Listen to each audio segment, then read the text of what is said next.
It's time for another Dice Tower review with Robert Geistlinger.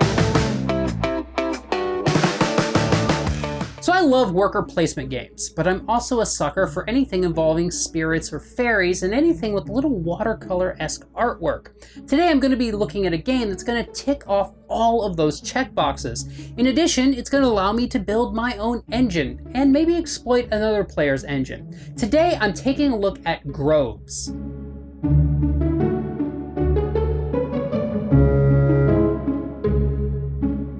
So here we're taking a look at Groves, which is a worker placement game for 1 to 4 players, where your workers will come in the form of various spirits. Now these spirits come in white, green, orange, blue, yellow, and then these black ones, which are also known as wraiths. The game plays until the stack of Grove hexes have been exhausted, at which point players will add up their points, and whoever has the most will be the winner and declare the new Lord or Lady of Adalin. The game itself does draw from a simple worker placement mechanism in that you'll place a worker and gain the reward. However, the workers you get each round are dictated by what you pull from your personal spirit bag. And over the course of the game, you'll be seeding or culling this bag to help you pull more of the spirits that you want. So in this, it's also a bag building game as well. In addition to this, you'll be building your own personal grove area here, which will give you more options for your workers to be placed in, that these can later be accessed by other players at the table, but we'll cover that here in just a bit.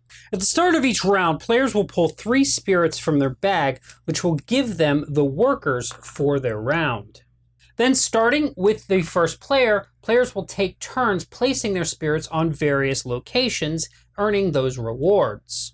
Now players at the start of the game have access to the main board's actions. Now these spots will hold an unlimited number of spirits during a round, but they will be lost at the end of that round. The first one being here, the place where players can purchase new Grove hexes to add to their player area. Now there is a cost associated in the form of crystals in order to be able to purchase them, and then in addition there are additional resource costs on each of the hexes, so the players will need to pay both of those. The first player each round, who is the current king or queen of that round, is unable to take this action as their first action, which is denoted here on the board. However, what's interesting is that any players after that, when paying this cost here, they do pay that actually to the king or queen, just the crystals. Now the king or queen will pay their crystals to the general supply. When you purchase a hex from this location, you place your spirit there, then you pay the associated costs, first the crystal cost, and then the cost in resources. And then you place that hex into your player area, attaching it to your existing grove. This will now give you an additional spot in which to place spirits that is instantly available. The next spot on the board allows players to draw summoning cards. Now these cards allow players to earn additional victory point during the game when achieving the printed goal. When taking this action, you place a spirit within that area, and then you will draw 2 of these cards to your hand. You will get to keep one of them and discard the other. Now what these cards have on them is they have goals on them. So you'll see here that this one has to draw 2 yellow spirits, and this one here has to draw an orange and a blue. Now this has to happen during your initial pull of the round, and if so, then you get to claim the card as completed and place it into your playing area for a victory point. Now the last spot on the main board allows players to build portals. The first time you take this action, you will take the base of the portal to your area. The second time, you will take the portal itself. You must then decide which adjacent player to your left or right you wish to build the portal to, so you'll assemble it and put it there, placing off to that particular player. In addition, you're going to take one of these wraith tokens and add it to your bag. I'll cover how the portals and the wraiths work here in a minute. In addition to the main board, players can place spirits in their own groves as well.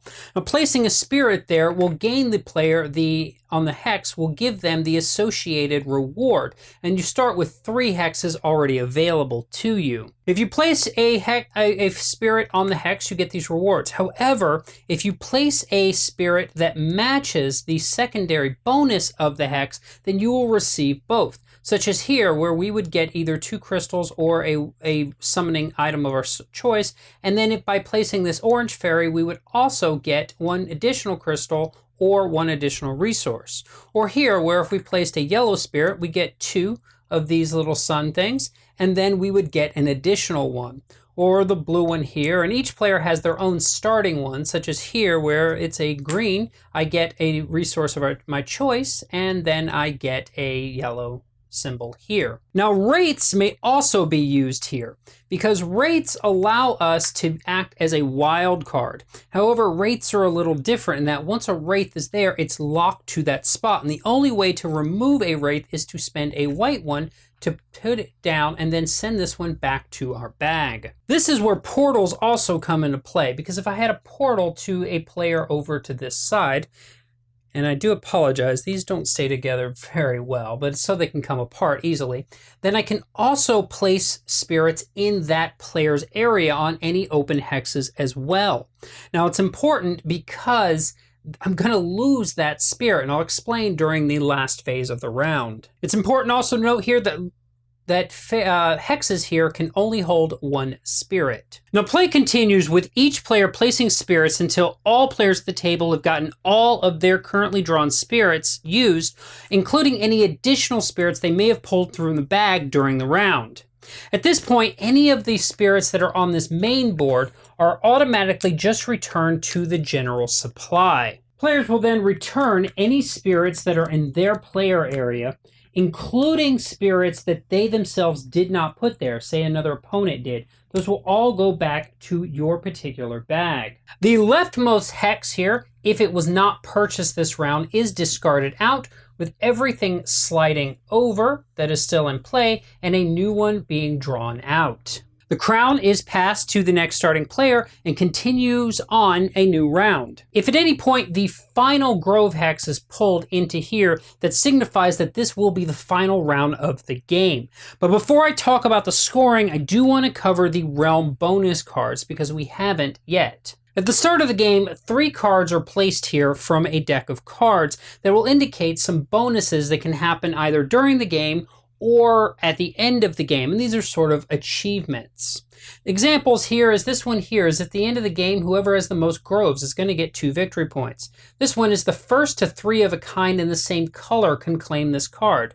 This one is first to a set of 4, meaning 1 of each color can claim this card. So these 2 could be claimed during the game, and this one is at the end of the game. Once the final round is completed, players will add up their final scores. You're going to add in any Dominion tokens you may have earned, mostly through hex abilities throughout the game. You're going to add in points for any of the summoning cards that you completed. You're going to get points for the realm cards that you've completed. You're going to get points for the hexes that you've built in your groves, such as this one is worth 2 victory points. This one is worth 1. You're going to get 1 point per portal that you built during the game, and then you're going to get an additional 1 point for at a 1-to-5 ratio for each of the elements that you had left over. At this point, whoever has the most points is the winner. So that's a look at groves. When I picked up this game, I didn't know what to expect. I'd honestly never even heard of the game at this point, but I looked at the box cover and I saw the artwork, and immediately I knew that I wanted to take a look at it. And then I flipped it over and I saw the things with the spirits, and I knew I had to play this game.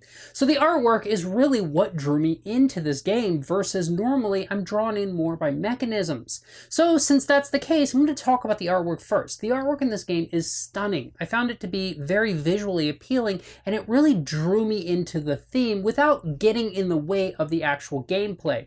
Each of the fairies, or spirits as they're called, I keep calling them fairies, but they're called spirits in the game. Each of them have their own unique artwork, and each tile is drawn differently, and I just really like that. In addition, the components in the game are nice. They had the little wooden pieces for the summoning elements, and that's a nice touch that honestly could have just been cubes, and the crystals, while they're becoming more and more commonplace in games, were a nice touch in this particular game.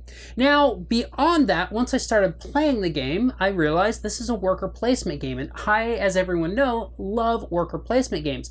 But I really did enjoy the unique twist on this, in that I didn't know what workers I was going to get from round to round.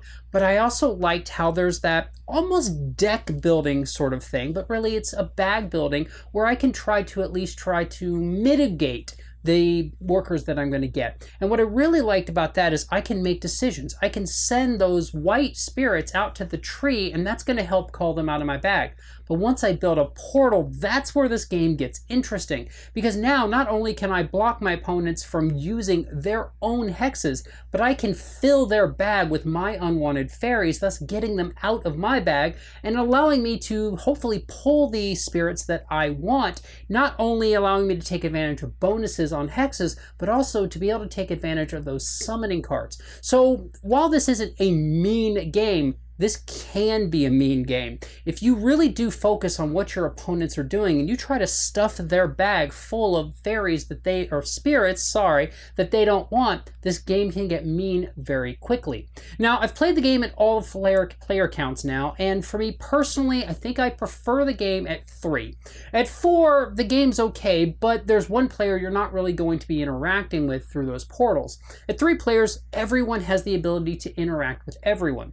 At 2 players, as the base rules, probably not my favorite, but they did include an advanced variant with a single tile that opens up another area for the players to open a portal to, and those tiles that are discarded get added to it, and that really makes the 2-player game a lot more interesting. Overall, I really did enjoy the way this game flowed. Now, I have heard some rumblings from a few people. They felt the game was a little short. For me personally, I think it was right about the right length, because as that stack of tiles goes down, you start to feel more and more tension. And especially once you see it's down to 2, maybe 3 tiles left, and you know you've got 1-2 rounds left, you're really trying to optimize the actions that you take from round to round, and hopefully optimize the number of spirits that you're drawing out of your bag, because you can get the ability to draw additional ones.